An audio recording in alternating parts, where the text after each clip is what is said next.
Good morning dear students. A plus tuition സെന്ററിന്റെ പുതിയൊരു വീഡിയോയിലേക്ക് എല്ലാവർക്കും സ്വാഗതം. അപ്പൊ ഇന്ന് നമ്മൾ ഡിസ്കസ് ചെയ്യാൻ പോകുന്നത് 9ാം ക്ലാസ്സിന്റെ ചാപ്റ്റർ 2 ആയ പീരിയോഡിക് ടേബിളിന്റെ ഇമ്പോർട്ടന്റ് ക്വസ്റ്റ്യൻസ് ആണ്.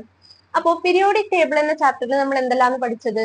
നമ്മൾ ആദ്യം ആധുനിക പീരിയോഡിക് നിയമം പഠിച്ചു അല്ലെ? ആധുനിക പീരിയോഡിക് നിയമം എന്താണെന്ന് പഠിച്ചു, അല്ലെങ്കിൽ മോഡേൺ പീരിയോഡിക് ലോ എന്താണെന്ന് പഠിച്ചു.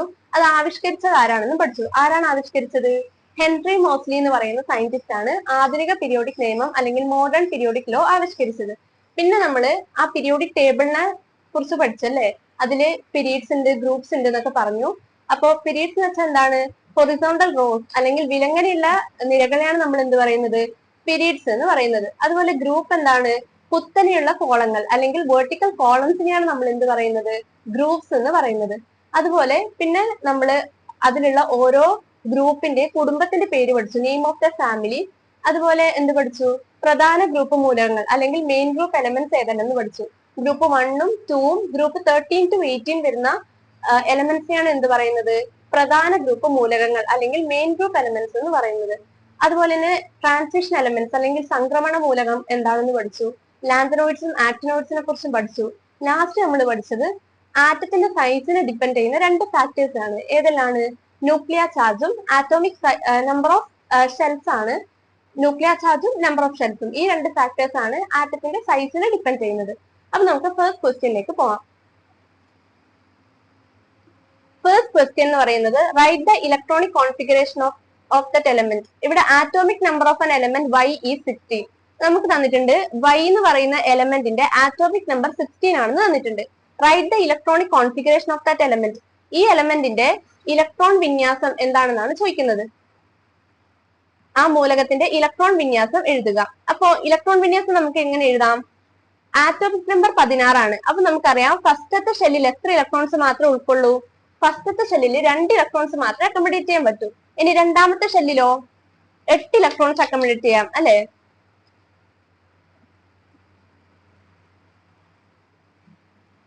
ഫസ്റ്റത്തെ ഷെല്ലിൽ 2 ഇലക്ട്രോൺസ് മാത്രമേ അക്കോമഡേറ്റ് ചെയ്യാൻ പറ്റൂ. രണ്ടാമത്തെ ഷെല്ലിൽ നമുക്ക് 8 ഇലക്ട്രോൺസ് അക്കോമഡേറ്റ് ചെയ്യാൻ പറ്റും. ഇപ്പൊ എത്രയായി? 8ഉം 2ഉം 10 ആയി. ബാക്കി എത്രയാണ് ബാക്കി?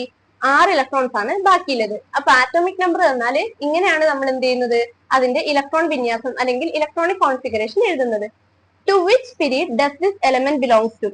ഇനി ബിയുടെ ആൻസർ ഏത് പീരീഡിലാണ് ഇത് ബിലോങ് ചെയ്യുന്നതെന്നാണ് ചോദിക്കുന്നത്. അപ്പൊ പീരീഡ് നമ്പർ എങ്ങനെയാ നമ്മൾ കണ്ടുപിടിക്കുന്നത്? പീരീഡ് നമ്പർ എന്ന് പറയുന്നത് എന്താണ്? Period number is equal to shell number അല്ലെ? എത്രയാണോ ഷെല്ലുള്ളത് ആ എണ്ണമാണ് എന്ത് പറയുന്നത്? പീരീഡ് നമ്പർ എന്ന് പറയുന്നത്. അപ്പോ ഇതിൽ എത്ര ഷെല്ലുണ്ട്? 2, 8, 6. ആദ്യത്തെ ഷെല്ലിൽ 2 ഇലക്ട്രോൺ, രണ്ടാമത്തെ ഷെല്ലിൽ 8 ഇലക്ട്രോൺ, മൂന്നാമത്തെ ഷെല്ലിൽ 6 ഇലക്ട്രോൺ. അപ്പൊ എത്ര ഷെല്ലാണ് ഉള്ളത്? 3 ഷെല്ലാണ് ഉള്ളത്. അപ്പൊ പീരീഡ് നമ്പർ എന്തായിരിക്കും? മൂന്നാമത്തെ പീരീഡ് ആയിരിക്കും ആരുണ്ടാവുന്നത്? നമ്മുടെ എലമെന്റ് ആയ y ഉള്ളത് മൂന്നാമത്തെ പീരീഡിലായിരിക്കും. മനസ്സിലായോ? എത്ര ഷെല്ലാണെന്ന് എണ്ണി നോക്കാം. അതായിരിക്കും എന്തെന്ന്? പീരീഡ് നമ്പർ എന്ന് പറയുന്നത്. ഇനി മൂന്നാമത്തെ ക്വസ്റ്റ്യൻ നോക്കാം. മൂന്നാമത്തെ ക്വസ്റ്റ്യൻ എന്താണ്? To which family does this element belongs to? ഈ എലമെന്റ് ഏത് ഫാമിലിയിലാണ്? ഫാമിലി നെയിം ആണ് ചോദിച്ചിരിക്കുന്നത്. അപ്പോ ഫാമിലി ഏതാണ്, കുടുംബം ഏതാണെന്ന് അറിയണമെങ്കിൽ നമുക്ക് എന്തറിയണം? ഗ്രൂപ്പ് അറിയണം അല്ലെ? അപ്പൊ y എന്ന് പറയുന്ന മൂലകം ആറ്റോമിക് നമ്പർ 16. അപ്പോ ഇത് ഏത് ഗ്രൂപ്പ് ആണെന്ന് അറിയണമെങ്കിൽ നമ്മൾ ആദ്യം അതിന്റെ ഇലക്ട്രോൺ വിന്യാസം എഴുതണം. 2, 8, 6. ഇനി ഏത് ഗ്രൂപ്പാണ്? നമ്മൾ പഠിച്ചിട്ടുണ്ട് ബാഹ്യതമ ഇലക്ട്രോൺ അല്ലെങ്കിൽ വാലൻസ് ഇലക്ട്രോൺ എന്ന് പറയുന്നത് 1ഉം 2ഉം ആണെങ്കിൽ അതന്നെയായിരിക്കും അതിന്റെ ഗ്രൂപ്പ് നമ്പർ. ഇവിടെ 1 അല്ലെങ്കിൽ 2 ആണില്ലതെങ്കിൽ അതന്നെയായിരിക്കും അതിന്റെ ഗ്രൂപ്പ് നമ്പർ. ഇനി അതിൽ കൂടുതലാണെങ്കിൽ എന്ത് ചെയ്യണം? നമ്മള് അതിന്റെ ഒന്നിച്ച് 10 ആഡ് ചെയ്യണം അല്ലെ? ഇപ്പൊ ഇവിടെ 6 എന്ന് പറയുന്നത് 1നും 2വിനേക്കാളും കൂടുതലല്ലേ? അപ്പൊ നമ്മൾ എന്ത് ചെയ്യണം? 6 + 10 is equal to 16. 16 ആണ് അതിന്റെ എന്ത് പറയാ? ഗ്രൂപ്പ് നമ്പർ എന്ന് പറയുക. അപ്പോ 16 എന്ന് പറയുന്ന ഗ്രൂപ്പ് നമ്പർ വരുമ്പോ ഏത് കുടുംബമായിരിക്കും അത്? നമ്മൾ പഠിച്ചിട്ടുണ്ട് 16 എന്ന് പറയുന്ന ഗ്രൂപ്പിൽ വരുന്ന കുടുംബം എന്ന് പറയുന്നത് ഏതാണ്? ഓക്സിജൻ ഫാമിലി ആണ് അല്ലെ? ഓക്സിജൻ ഫാമിലി അല്ലേ 16th ഗ്രൂപ്പ് എന്ന് പറയുന്നത്? അപ്പോ ഓക്സിജൻ ഫാമിലി ആണ് അതിന്റെ answer. To which family does this element belongs to? അല്ലെങ്കിൽ ഈ മൂലകം ഏത് കുടുംബത്തിൽ ഉൾപ്പെടുന്നു എന്ന് ചോദിച്ചാൽ ആദ്യം നമ്മൾ അതിന്റെ ഗ്രൂപ്പ് നമ്പർ കണ്ടുപിടിക്കാം. ഗ്രൂപ്പ് നമ്പർ കണ്ടുപിടിച്ചിട്ട് എന്ത് ചെയ്യണം? അപ്പൊ നമുക്ക് കിട്ടും അത് ഏത് കുടുംബാണെന്നുള്ളത്. ഇപ്പൊ ഇവിടെ 16 ആണ് ഗ്രൂപ്പ് നമ്പർ വന്നത്, അതുകൊണ്ട് ഇത് ഓക്സിജൻ ഫാമിലി ആണ്. ക്ലിയർ ആയില്ലേ? ഓക്കെ. അടുത്ത സെക്കൻഡ് ക്വസ്റ്റ്യനിലേക്ക് പോവാം. Question number 2. Answer the following questions. Total number of periods in the modern periodic table. ആധുനിക പീരിയോഡിക് ടേബിളിൽ ആകെ പീരിയഡുകളുടെ എണ്ണം എത്ര? അപ്പൊ നമുക്കറിയാം വിലങ്ങനെ ഉള്ള നിരകളെയാണ് നമ്മൾ എന്ത് പറയുന്നത്? ഇങ്ങനെ വിലങ്ങനെയുള്ള നിരകളെയാണ് നമ്മൾ എന്ത് പറയുന്നത്? പീരിയഡ്സ് എന്ന് പറയുന്നത്. അപ്പോ എത്ര പീരീഡ് ആണ് ഉള്ളത്? നമ്മുടെ ആധുനിക പീരിയോഡിക് ടേബിളിൽ നമ്മൾ പഠിച്ചിട്ടുണ്ട്. എത്ര പീരീഡ് ഉണ്ട്? 7 പീരീഡ് ഉണ്ട് അല്ലെ? അപ്പൊ ഇതിന്റെ ആൻസർ എന്താണ്? 7 പീരീഡ് ആണ് ഉള്ളത്. ആധുനിക പീരിയോഡിക് ടേബിൾ ആകെ ഗ്രൂപ്പുകളുടെ എണ്ണം എത്ര? അപ്പോ number of groups, total number of groups in the modern periodic table. Groups എന്ന് പറയുന്നത് എന്താണ്? കുത്തനെയുള്ള കോളങ്ങൾ അല്ലെങ്കിൽ വെർട്ടിക്കൽ കോളംസിനെയാണ് നമ്മൾ എന്ത് പറയാ? ഗ്രൂപ്പ് എന്ന് പറയാ. ഹൊറിസോണ്ടൽ റോസ് ആണ് പീരീഡ്സ്, അതുപോലെ വെർട്ടിക്കൽ കോളംസ് ആണ് ഗ്രൂപ്പ്സ്. അപ്പൊ ഗ്രൂപ്പ്സ് എത്ര എണ്ണം ഉണ്ട്? 18 ഗ്രൂപ്പ്സ് ഉണ്ട്. 7 പീരീഡും 18 ഗ്രൂപ്പും അടങ്ങിയ പീരിയോഡിക് ടേബിൾ ആണ് നമ്മുടെ മോഡേൺ പീരിയോഡിക് ടേബിൾ എന്ന് പറയുന്നത്.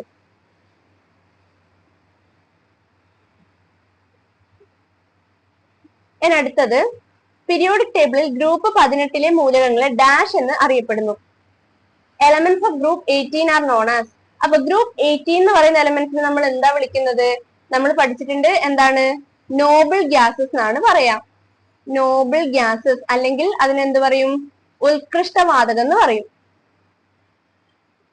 ഉത്കൃഷ്ട വാതകം എന്നാണ് നമ്മൾ പറയുന്നത്. അപ്പൊ ഉത്കൃഷ്ട വാതകം അല്ലെങ്കിൽ നോബിൾ ഗ്യാസസ് അറിയപ്പെടുന്നത് ഏത് ഗ്രൂപ്പാണ്? 18 ഗ്രൂപ്പിലുള്ള മൂലകങ്ങളെയാണ് അറിയപ്പെടുന്നത്.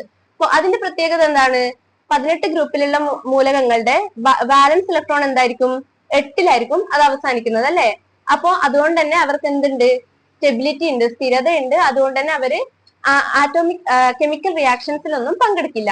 അപ്പൊ കെമിക്കൽ റിയാക്ഷൻസിലൊന്നും പങ്കെടുക്കാത്ത സ്ഥിരത കൈവരിച്ച ആറ്റങ്ങളാണ് ആര്? നോബിൾ ഗ്യാസസ് അല്ലെങ്കിൽ ഉത്കൃഷ്ടവാതകങ്ങൾ എന്ന് പറയുന്നത്. സോ ഈ 3 ക്വസ്റ്റ്യൻസ് ക്ലിയർ ആയില്ലേ? അടുത്ത third question, right the electronic configuration, group number and family of the following element. അപ്പൊ ആദ്യത്തെ എലമെന്റ് എന്ന് പറഞ്ഞാൽ സോഡിയം. സോഡിയത്തിന്റെ ആറ്റോമിക് നമ്പർ എത്രയാണ്?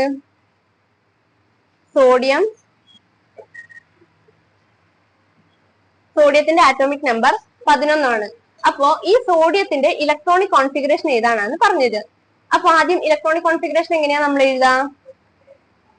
ഇലക്ട്രോണിക് കോൺഫിഗറേഷൻ എങ്ങനെ എഴുതും? ആദ്യത്തെ ഷെല്ലിൽ എത്ര ഇലക്ട്രോൺ? 2 ഇലക്ട്രോൺ. രണ്ടാമത്തെ ഷെല്ലില് എത്ര ഇലക്ട്രോൺ പറ്റും? 8 ഇലക്ട്രോൺ പറ്റും. ഇപ്പൊ എത്രയായി? 8ഉം 2ഉം 10 ആയി. ഇനി എത്രയാണ് ബാക്കിയുള്ളത്? ഒരെണ്ണാണ് ബാക്കിയുള്ളത്. അപ്പോ സോഡിയത്തിന്റെ ഇലക്ട്രോണിക് കോൺഫിഗറേഷൻ നമുക്ക് എങ്ങനെ എഴുതാം? 281 എന്ന് എഴുതാം. ഫസ്റ്റ് ഷെല്ലിൽ 2 ഇലക്ട്രോൺസ് മാത്രമേ അക്കോമഡേറ്റ് ചെയ്യാൻ പറ്റൂ. സെക്കൻഡ് ഷെല്ലിൽ 8 ഇലക്ട്രോൺസ് പറ്റും. പിന്നെ ബാക്കി വരുന്ന 1 ഇലക്ട്രോൺ തേർഡ് ഷെല്ലിൽ. ഇനി ഇലക്ട്രോണിക് കോൺഫിഗറേഷൻ ആയി. ഇനി ഇതിന്റെ ഗ്രൂപ്പ് നമ്പർ എത്രയാണ്? ഗ്രൂപ്പ് നമ്പർ എന്ന് പറയുന്നത് ഇതിന്റെ വാലൻസ് ഇലക്ട്രോൺ അല്ലെങ്കിൽ ബാഹ്യതമ ഇലക്ട്രോൺ നോക്കാം. അതില് 1 ആണെങ്കിൽ 1ഉം 2ഉം ആണെങ്കിൽ അതന്നെയായിരിക്കും അതിന്റെ ഗ്രൂപ്പ് നമ്പർ അല്ലെ?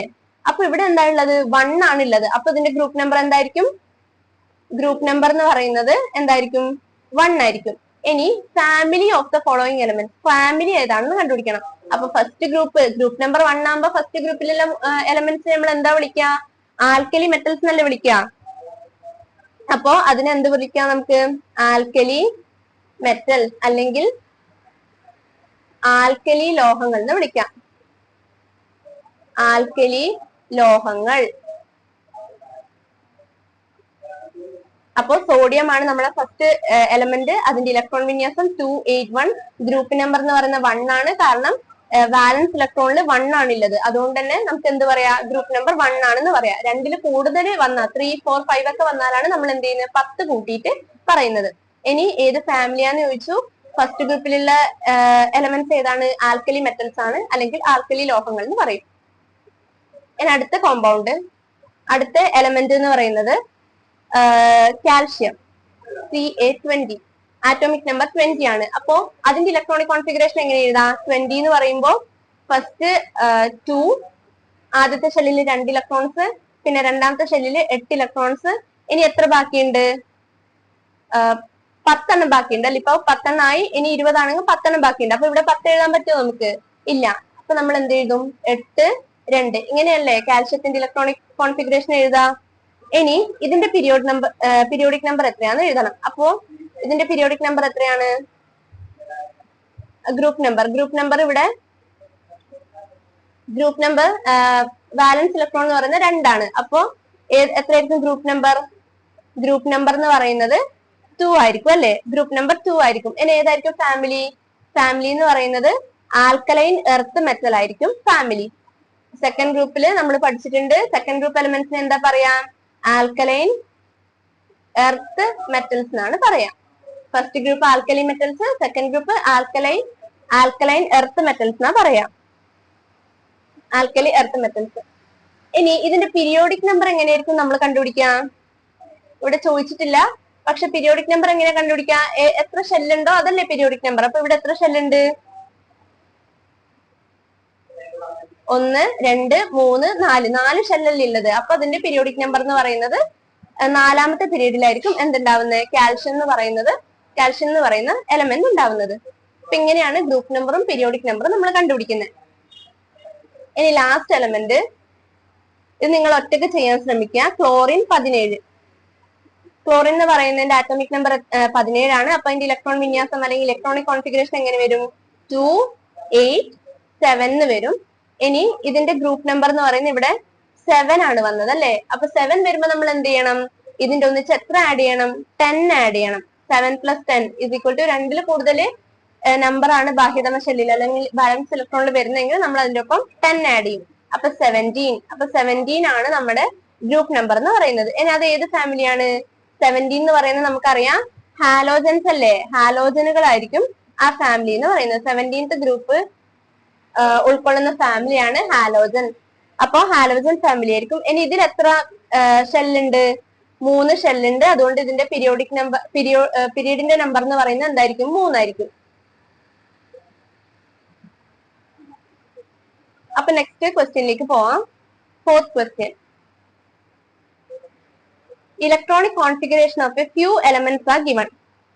21, B281, C287. Which of these elements has bigger atom? അപ്പോ ഇവിടെ 3 എലമെന്റ്സിന്റെ ഇലക്ട്രോണിക് കോൺഫിഗറേഷൻ ആണ് തന്നിട്ടുള്ളത്. ഏത് എലമെന്റ് ആണെന്ന് ഇവിടെ പറഞ്ഞിട്ടില്ല. 3 എലമെന്റ്സിന്റെ ഇലക്ട്രോണിക് കോൺഫിഗറേഷൻ തന്നിട്ടുണ്ട്. Which of these element has bigger atom? A ആണോ ബി ആണോ വലുതെന്നാ ചോദിച്ചേക്കുന്നത്. അപ്പോ നമുക്കറിയാം എയുടെ ഇലക്ട്രോണിക് കോൺഫിഗറേഷൻ എന്താണ്? എ എന്ന് പറയുന്നത് എന്താണ്? 2, 1 ആണല്ലേ. എ എന്ന് പറയുന്ന എലമെന്റിന്റെ ഇലക്ട്രോണിക് കോൺഫിഗറേഷൻ 2, 1 ആണ്. ബി എന്ന് പറയുന്നത് എന്താണ്? 2, 8, 1. അപ്പോ ഇവിടെ എത്ര ഷെല്ലാണുള്ളത്? നമുക്കറിയാം ആറ്റത്തിന്റെ സൈസിനെ ഡിപ്പെൻഡ് ചെയ്യുന്ന 2 ഫാക്ടേഴ്സ് എന്തെല്ലാം? ന്യൂക്ലിയർ ചാർജും നമ്പർ ഓഫ് ഷെൽസും ആണ്. അപ്പൊ ഇവിടെ എത്ര ഷെല്ലാണുള്ളത്? ഷെൽ നമ്പർ എന്ന് പറയുന്നത് എത്രയാണ്? ഷെൽ എന്ന് പറയുന്നത് 2 ആണ് ഷെൽ നമ്പർ. ഇവിടെ എത്ര ഷെല്ലുണ്ട്? 1, 2, 3. അപ്പോ ഇവിടെ എത്രയാണ്? 3 ഷെല്ലുണ്ട്. അപ്പൊ നമ്മൾ പഠിച്ചിട്ടുണ്ട് ഷെൽ നമ്പർ കൂടുമ്പോ എന്ത് സംഭവിക്കും? ഷെൽ നമ്പർ കൂടുമ്പോ ആറ്റോമിക് നമ്പർ എന്ത് ചെയ്യും? ആറ്റോമിക് സൈസ് എന്ത് ചെയ്യും? ആറ്റത്തിന്റെ സൈസ് കൂടും. ഷെൽ നമ്പർ കൂടുമ്പോ ആറ്റത്തിന്റെ സൈസ് കൂടും. കാരണം എന്താ? ഇപ്പൊ നമ്മൾ വരക്കുന്നെങ്കിൽ ആദ്യത്തെ 2, 1 എന്ന് പറയുമ്പോ 2, 1 ഇവിടെ 2 ഇലക്ട്രോൺ, ഇവിടെ 1 ഇലക്ട്രോൺ. 2, 8, 1 ആകുമ്പോ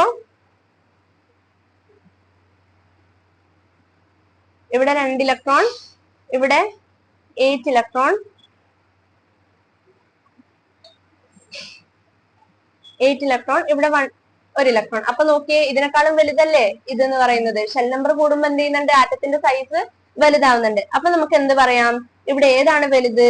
ബി ആണ് വലുത് അല്ലേ. അപ്പൊ ഏതാണ് വലുത്?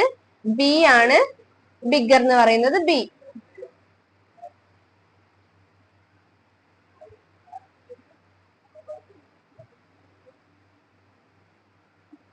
അപ്പൊ ബി ആണ് ഇവിടെ വലുത്.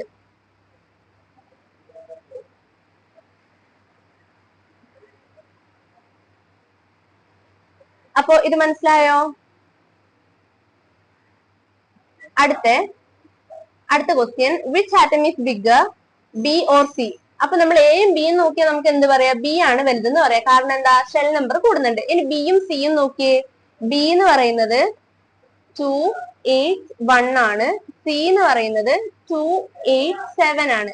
അപ്പൊ ബി എന്ന് പറയുന്നത് 281, സി എന്ന് പറയുന്നത് 287. ഇവിടെ എത്ര ഷെല്ലുണ്ട്? ഇവിടെ 3 ഷെല്ലുണ്ട്. ഇവിടെ എത്ര ഷെൽ തന്നെയാണ് ഉള്ളത്? 3 ഷെൽ തന്നെയാണ് ഉള്ളത്. അപ്പൊ നമുക്ക് ഷെൽ നമ്പർ നോക്കി പറയാൻ പറ്റില്ല. അപ്പൊ നമ്മുടെ അടുത്ത ഫാക്ടർ എന്താണ്? ന്യൂക്ലിയർ ചാർജ് അല്ലേ. അപ്പൊ ന്യൂക്ലിയർ ചാർജ് എന്ന് പറയുന്നത് എന്താണ്? ന്യൂക്ലിയർ ചാർജ് എന്ന് പറയുന്നത് ആറ്റോമിക് നമ്പർ ആണ്. അപ്പൊ ഇവിടെ ആറ്റോമിക് നമ്പർ എത്രയാണ്? ഇത് മൊത്തം കൂട്ടാണ്. 281 കൂട്ടുമ്പോ എത്ര കിട്ടും? 11 ആണ് ആറ്റോമിക് നമ്പർ. ആറ്റോമിക് നമ്പർ എന്ന് പറയുന്നത് 11 ആണ്. ഇവിടുത്തെ ആറ്റോമിക് നമ്പർ എത്രയാണ്? 8 2 10 7 17. ഇവിടെ 17 ആണ് ആറ്റോമിക് നമ്പർ. അപ്പൊ ഇവിടെ ഏറ്റവും കൂടുതൽ ആറ്റോമിക് നമ്പർ ആർക്ക്? സിക്കാണ് കൂടുതൽ ആറ്റോമിക് നമ്പർ ഉള്ളത്. അപ്പൊ ആറ്റോമിക് നമ്പർ കൂടുമ്പോ എന്ത് കൂടും? ആറ്റോമിക് നമ്പർ കൂടുമ്പോ ന്യൂക്ലിയർ ചാർജ് കൂടും അല്ലെ. ആറ്റോമിക് നമ്പർ കൂടുമ്പോ ന്യൂക്ലിയർ ചാർജ് കൂടും. അപ്പൊ ഇവിടെ ആർക്കാണ് ഏറ്റവും കൂടുതൽ ന്യൂക്ലിയർ ചാർജ്? സിക്കാണ് ഏറ്റവും കൂടുതൽ ന്യൂക്ലിയർ ചാർജ്. പക്ഷെ ന്യൂക്ലിയർ ചാർജ് കൂടുമ്പോ എന്ത് സംഭവിക്കും? ന്യൂക്ലിയർ ചാർജ് കൂടുമ്പോ എന്ത് സംഭവിക്കും? ന്യൂക്ലിയർ ചാർജ് കൂടുമ്പോ ആറ്റത്തിന്റെ സൈസ് കുറയും. ആറ്റോമിക് സൈസ് കുറയും. ന്യൂക്ലിയർ ചാർജ് കൂടുമ്പോ ആറ്റോമിക് സൈസ് കുറയും. അപ്പൊ ഇവിടെ സിക്ക് ന്യൂക്ലിയർ ചാർജ് കൂടുതലല്ലേ, അപ്പൊ അതിന്റെ ആറ്റോമിക് സൈസ് എന്തായിരിക്കും? കുറവായിരിക്കും ബിനെ കമ്പയർ ചെയ്യുമ്പോ. അപ്പൊ ഇവിടെ ഏതാണ് ബിഗർ ആറ്റം എന്ന് പറയുന്ന, ബിഗർ എലമെന്റ് എന്ന് പറയുന്നത് ഏതായിരിക്കും? ബി ആയിരിക്കില്ലേ. അപ്പൊ ഇവിടെ ആൻസർ ബി ആണ്. ബി സെക്കൻഡ് വണ്ണും ആൻസർ ബി ആണ്. കാരണം ഇവിടെ ന്യൂക്ലിയർ ചാർജ് കൂടുമ്പോ ആറ്റോമിക് സൈസ് കുറയും. ന്യൂക്ലിയർ ചാർജ് കൂടുതൽ സിക്കാണ്. കാരണം ആറ്റോമിക് നമ്പർ 11 17 ആയ 17 അല്ലേ വലുത്. അപ്പൊ അവിടെ ന്യൂക്ലിയർ ചാർജ് കൂടുന്നുണ്ട്. ആറ്റോമിക് സൈസ് കൂടുമ്പോ ന്യൂക്ലിയർ ചാർജ് കൂടും. അപ്പൊ ന്യൂക്ലിയർ ചാർജ് കൂടുമ്പോ എന്ത് ചെയ്യുന്നുണ്ട്? ആറ്റോമിക് സൈസ് കുറയും. ആറ്റോമിക് നമ്പർ കൂടുമ്പോ ന്യൂക്ലിയർ ചാർജ് കൂടും. ന്യൂക്ലിയർ ചാർജ് കൂടുമ്പോ ആറ്റത്തിന്റെ സൈസ് കുറയും.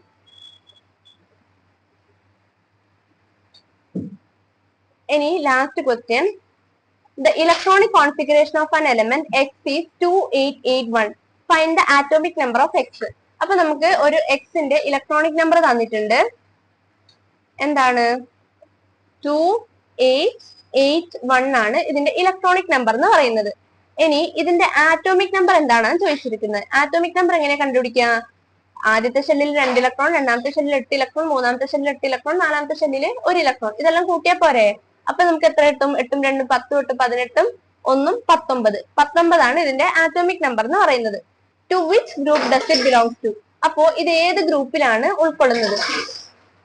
ഇവിടെ ലാസ്റ്റ് എന്താ? 1 അല്ലുള്ളത്. വാലൻസ് ഇലക്ട്രോൺ എന്ന് പറയുന്നത് എന്താണ്? 1 ആണ്. അപ്പൊ വാലൻസ് ഇലക്ട്രോൺ 1 ആകുമ്പോ ബിയുടെ ആൻസർ ഗ്രൂപ്പ് ഏതാണ്? 1 ആണ് അതിന്റെ ഗ്രൂപ്പ് എന്ന് പറയുന്നത്. What is its period number? Period number എങ്ങനെ കണ്ടുപിടിക്കാം? നമ്മൾ പറഞ്ഞു ഷെൽ നമ്പർ ആണ് പീരീഡ് നമ്പർ എന്ന് പറയുന്നത്. പീരീഡ് നമ്പർ എന്ന് പറയുന്നത് is equal to shell number.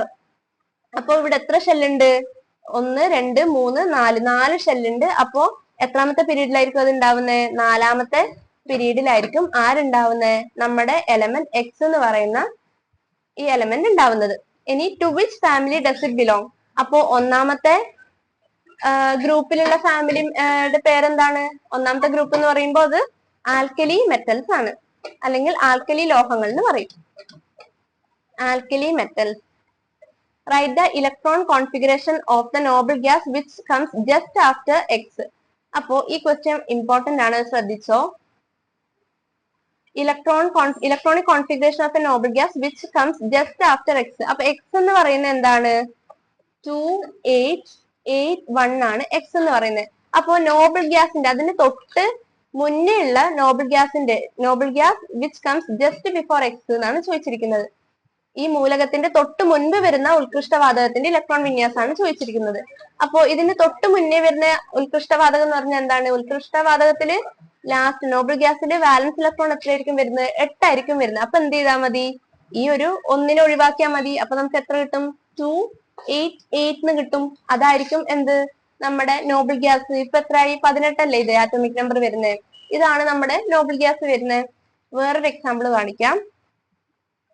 For example sodium ആണ് ചോദിച്ചേക്കുന്നതെന്ന് വിചാരിക്കാം. സോഡിയത്തിന്റെ ആറ്റോമിക് നമ്പർ 11 ആണ്. അപ്പോ 281 ആണ് ഇതിന്റെ ഇലക്ട്രോണിക് കോൺഫിഗറേഷൻ എന്ന് പറയുന്നത്. ഇനി ഇതിന് തൊട്ട് മുന്നേ ഉള്ള നോബിൾ ഗ്യാസിന്റെ ഇലക്ട്രോണിക് കോൺഫിഗറേഷൻ ചോദിച്ചാൽ എന്ത് എഴുതണം? ഈ 1 കട്ട് ചെയ്താൽ മതി. 2 8. നമുക്ക് വാലൻസ് ഇലക്ട്രോണിൽ എന്ത് വരണം? 8 വരുന്ന മൂലകത്തിനല്ലേ നമ്മൾ എന്ത് പറയുന്നത്? ഉത്കൃഷ്ടവാതകം അല്ലെങ്കിൽ നോബിൾ ഗ്യാസ് എന്ന് പറയുന്നത്. അപ്പൊ തൊട്ട് മുന്നേ ഉള്ളത് ചോദിച്ചാൽ എന്ത് ചെയ്താൽ മതി? ആ മൂന്നാമത്തെ ഷെല്ലിൽ വരുന്ന ആ ഷെല്ല് കട്ട് ചെയ്താൽ മതി. ഇനി തൊട്ട് ശേഷമുള്ള നോബിൾ ഗ്യാസ് ആണ് ചോദിക്കുന്നതെങ്കിൽ എന്ത് പറയാം? തൊട്ട് ശേഷമുള്ളതാ ചോദിക്കുന്നെങ്കിൽ ഈ 2 8 1 ഉള്ളത് 1 ഉള്ളിടത്ത് എന്ത് ചെയ്താൽ മതി? 8 ഇട്ടാ മതി. അപ്പൊ അതെന്തായി? അത് മറ്റൊരു നോബിൾ ഗ്യാസ് ആയി. ഇങ്ങനെയാണ് നമ്മൾ നോബിൾ ഗ്യാസ് ചോദിച്ചാൽ എഴുതുന്നത്. അപ്പൊ ഈ 5 ക്വസ്റ്റ്യൻസ് എല്ലാവർക്കും മനസ്സിലായി എന്ന് വിശ്വസിക്കുന്നു. എന്തെങ്കിലും ഡൗട്ട് ഉണ്ടെങ്കിൽ കമന്റ്സിൽ ചോദിക്കാം. Thank you and have A nice day.